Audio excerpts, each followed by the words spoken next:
Badagabettu credit cooperative society, ಪರಿಸರ ಪ್ರೇಮಿಗಳು ಬೈಲೂರು, ಪಶುಪಾಲನಾ ಮತ್ತು ಪಶು ವೈದ್ಯಕೀಯ ಸೇವಾ ಇಲಾಖೆ ಉಡುಪಿ, ಕಲಾ ಕಿರಣ್ ಕ್ಲಬ್ ಬೈಲೂರು, ಬೈಲೂರು ಶ್ರೀ ಮಹಿಷಮರ್ದಿನಿ ದೇವಸ್ಥಾನ ಇವುಗಳ ಸಹಭಾಗಿತ್ವದಲ್ಲಿ ಹಸಿರು ನನ್ನೂರು ಬೈಲೂರು ಚಿತ್ರಕಲಾ ಸ್ಪರ್ಧೆಯನ್ನು ಬೈಲೂರು ದೇವಸ್ಥಾನದ ಸಭಾಂಗಣದಲ್ಲಿ ಭಾನುವಾರ ಆಯೋಜಿಸಲಾಯಿತು. ಕಾರ್ಯಕ್ರಮವನ್ನು ಉದ್ಘಾಟಿಸಿದ ಉಡುಪಿ ಜಿಲ್ಲಾ ಸಹಕಾರಿ ಯೂನಿಯನ್ನ ಅಧ್ಯಕ್ಷ ಹಾಗೂ ಬಡಗಬೆಟ್ಟು ಕ್ರೆಡಿಟ್ ಕೋಆಪರೇಟಿವ್ ಸೊಸೈಟಿಯ ಅಧ್ಯಕ್ಷ ಜಯಕರ್ ಶೆಟ್ಟಿ ಇಂದ್ರಾಳಿ ಮಾತನಾಡಿ, ಗಿಡಗಳನ್ನು ನೆಡುವುದು ಮುಖ್ಯ ಅಲ್ಲ, ಅದನ್ನು ಪೋಷಿಸಿ ಬೆಳೆಸುವುದು ಬಹಳ ಮುಖ್ಯ. ಪರಿಸರ ನಮಗೆ ಬೆಳಕು, ಗಾಳಿ, ನೀರು ಸೇರಿದಂತೆ ಎಲ್ಲವನ್ನ ನೀಡ್ತಾ ಇದೆ. ಅದಕ್ಕೆ ಪ್ರತಿಯಾಗಿ ನಾವು ಗಿಡಗಳನ್ನು ನೆಟ್ಟು ಪರಿಸರವನ್ನು ಇನ್ನಷ್ಟು ಸ್ವಚ್ಛ, ಸುಂದರಗೊಳಿಸಬೇಕು ಎಂದು ಹೇಳಿದರು. ಮೊದಲು ನಾವು ಬದಲಾಗಬೇಕು. ಯುವ ಜನತೆ ತಮ್ಮ ಮನೆಗಳ ಆವರಣವನ್ನು ಪ್ಲಾಸ್ಟಿಕ್ ಮುಕ್ತಗೊಳಿಸಿ ಸ್ವಚ್ಛವಾಗಿ ಇಡಬೇಕು. ಇದರಿಂದ ಇಡೀ ಪರಿಸರವನ್ನು ಸ್ವಚ್ಛವಾಗಿ ಇಟ್ಟು ನೆಮ್ಮದಿಯ ಬದುಕು ನಡೆಸಲು ಸಾಧ್ಯವಾಗ್ತದೆ ಎಂದು ಅಭಿಪ್ರಾಯ ವ್ಯಕ್ತಪಡಿಸಿದರು.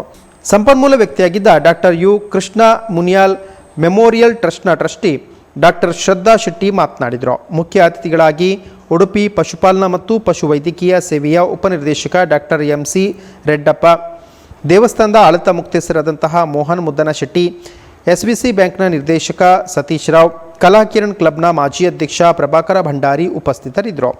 ಈ ಸಂದರ್ಭದಲ್ಲಿ ಸ್ಪರ್ಧೆಯ ವಿಜೇತರಿಗೆ ಬಹುಮಾನ ವಿತರಿಸಲಾಯಿತು. ಬಡಗಬೆಟ್ಟು ಸೊಸೈಟಿಯ ಸಹಾಯಕ ಪ್ರಧಾನ ವ್ಯವಸ್ಥಾಪಕ ಪ್ರವೀಣ್ ಕುಮಾರ್ ಸ್ವಾಗತಿಸಿ ಕಾರ್ಯಕ್ರಮ ನಿರೂಪಿಸಿದರು. ಚಿತ್ರಕಲೆಯಲ್ಲಿ ಸ್ಪರ್ಧಾಳುಗಳಾಗಿ ಭಾಗವಹಿಸಲಿಕ್ಕೆ ಅವಕಾಶವನ್ನು ಕಲ್ಪಿಸಿದ್ದೀರಿ. ಇವತ್ತು ಚಿತ್ರಕಲೆಯಲ್ಲಿ ಭಾಗವಹಿಸಿದ ನಾನು ಆಗಲೇ ಹೇಳಿದಂತೆ ಎಲ್ಲ ವಿದ್ಯಾರ್ಥಿಗಳು ಗೆದ್ದರೆ, ಆದರೆ ಮಕ್ಕಳಿಗೆ ಯಾವ ಚಿತ್ರವನ್ನು ಬಿಡಿಸ್ತಾ ಇದ್ದಾರೆ? ಯಾಕಂದ್ರೆ ಪ್ರಕೃತಿಯ ವಿಚಾರದಲ್ಲಿ ಇವತ್ತು ನಮಗೆ ಆ ಕಾನ್ಸೆಪ್ಟ್ ಅನ್ನು ಕೊಟ್ಟಿದ್ದಾರೆ. ಪ್ರಕೃತಿ ನಮಗೆ ಏನು ಕೊಡ್ತಾ ಇದೆ? ಪ್ರಕೃತಿ ನಮಗೆ ಎಲ್ಲವನ್ನೂ ಕೊಡ್ತಾ ಇದೆ ಅಲ್ವಾ? ಸೂರ್ಯಚಂದ್ರರು ಕಾಲಕಾಲಕ್ಕೆ, ರಾತ್ರಿ ಹಗಲಿಗೆ ಬೆಳಕನ್ನು ನೀಡ್ತಾ ಇದ್ದಾರೆ. ಮಳೆರಾಯ ವರುಣದೇವರು ಕಾಲಕಾಲಕ್ಕೆ ಮಳೆ ಬರುವುದರ ಮುಖಾಂತರ ಸಾಕಷ್ಟು ನೀರಿನ ವ್ಯವಸ್ಥೆಗಳನ್ನು ವರುಣದೇವರು ಮಾಡ್ತಾ ಇದ್ದಾರೆ. ಅದೇ ರೀತಿಯಲ್ಲಿ ಇವತ್ತು ವೈದ್ಯರಿದ್ದಾರೆ ವೇದಿಕೆಯಲ್ಲಿ. ಆಸ್ಪತ್ರೆಗೆ ಬಂದು ನಾವು ಆಕ್ಸಿಜನ್ ತಗೊಂಡ್ರೆ ಕನಿಷ್ಠ 5,000 ರಿಂದ 10,000 ರೂಪಾಯಿ ಬಿಲ್ ಬರ್ತದೆ.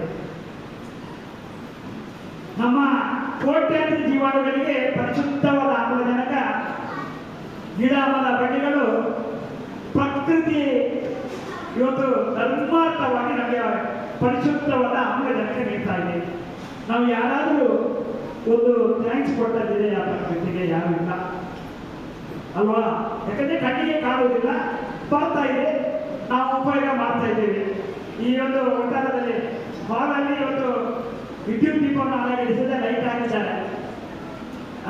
ಮೋಹನನಿಗೆ ಬರ್ತದೆ, ವರ್ಷದ ತಿಂಗಳ ಕೋಟಿಗೆ ಬಿಲ್ಲು ಬರ್ತದೆ ಅಲ್ವಾ ಮೋಹನ? ಅದೇ ಹೊರಗಿನ ಪ್ರಪಂಚದಲ್ಲಿ ನಮಗೆ ಹಗಲಿಗೆ ಸೂರ್ಯ, ರಾತ್ರಿಗೆ ಚಂದ್ರ, ಬೇಕಾದಷ್ಟು ಬೆಳಕನ್ನು ನಿಂತಿದ್ದಾರೆ. ನಾವು ಯಾರು ಒಂದು ಕೃತಜ್ಞತೆ ಕೊಡ್ತಾ ಇಲ್ಲ. ಟ್ಯಾಪ್ ಚಾನ್ ಮಾಡಿದ್ರೆ ನೀರು ಬರ್ತದೆ, ನೀರಿನ ಬಿಲ್ಲು ಬರ್ತದೆ. ಆದರೆ ನಮಗೆ ವರುಣದೇವರು ಸಾಕಷ್ಟು ನೀರನ್ನು ಬೇಕಾದಷ್ಟು ಒದಗಿಸಿದ್ದಾರೆ.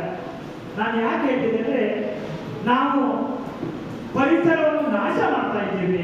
ಪರಿಸರ ಅಂದ್ರೆ ಪ್ರಕೃತಿ ಕೇವಲ ಇದು ಮಾತ್ರ ಅಲ್ಲ. ಪ್ರಕೃತಿ ಅಂದ್ರೆ ಇವತ್ತು ಪ್ಲಾಸ್ಟಿಕ್ ಇರ್ಬೋದು, ಸ್ವಚ್ಛಗೊಳಿಸುವಂಥದ್ದು ಇರ್ಬೋದು, ಅದೆಲ್ಲ ಪ್ರಾಕೃತಿಕವಾಗಿ ಇವತ್ತು ಧರ್ಮಾರ್ಥವಾಗಿ ಸಿಕ್ಕಿದ ಸಂಪತ್ತು ನಮಗೆ. ಇವತ್ತು ನಾವು ನೋಡ್ತಾ ಇದ್ದೇವೆ, ಪ್ರಾಕೃತಿಕ ವಿಕೋಪದಿಂದ ಏನೇನೋ ಅನಾಹುತ ಆಗ್ತದೆ.